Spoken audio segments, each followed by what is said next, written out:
সাংস্কৃতিক তথা শৈক্ষিক নগৰী যোৰহাটৰ এটি অগ্ৰণী অনুষ্ঠান সঞ্চালন সমিতিৰ উদ্যোগত অহা 5, 6 আৰু 7 জুলাইত সুধাকণ্ঠ ভাৰতৰত্ন ডক্টৰ ভূপেন হাজৰিকা আৰু জয়ন্ত হাজৰিকাৰ গীতৰ এখনি 3-দিনীয়া কৰ্মশালা যোৰহাট জিলা পুথিভঁৰালত আয়োজন কৰা হৈছে।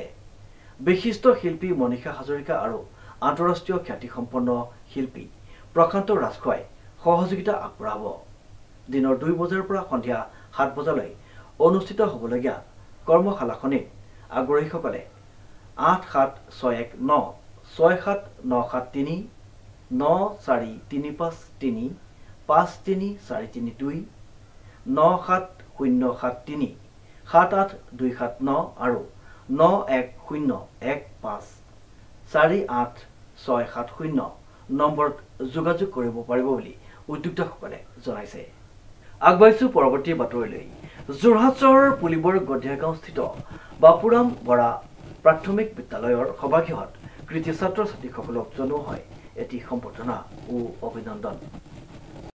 পুলিবৰ গধিয়াগাঁওস্থিত বাপুৰাম বৰা প্ৰাথমিক বিদ্যালয়ৰ সভাগৃহত কৃতি ছাত্ৰ ছাত্ৰীসকলৰ বিদ্যালয় পৰিচালনা সমিতি আৰু গাঁওবাসীৰ সহযোগত প্ৰতি বছৰে কৰি অহাৰ দৰে এক অভিনন্দন অনুষ্ঠান অনুষ্ঠিত হৈ যায়।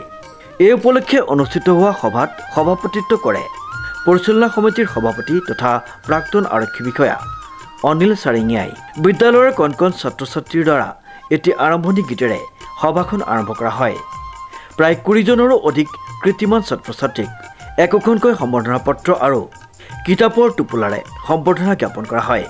উক্ত মুকলি সভাত বিশিষ্ট অতিথি হিচাপে যোৰহাট দেৱীচৰণ বৰুৱা ছাত্ৰী মহাবিদ্যালয়ৰ অসমীয়া বিভাগৰ জ্যেষ্ঠ অধ্যাপক ৰঞ্জন কুমাৰ ভট্টাচাৰ্য, সৰ্বভাৰতীয় অৰাজনৈতিক সংগঠন ভাৰতীয় ইতিহাস সংকলন সমিতিৰ অসম যোৰহাট জিলাৰ সভাপতি অসীম কুমাৰ বৰা আৰু সাংবাদিক ৰমেন শইকীয়া উপস্থিত থাকি ছাত্ৰ ছাত্ৰীক উদ্দেশ্যি শিক্ষা সম্পৰ্কীয় গুৰুত্বপূৰ্ণ কথা আলোকপাত কৰে।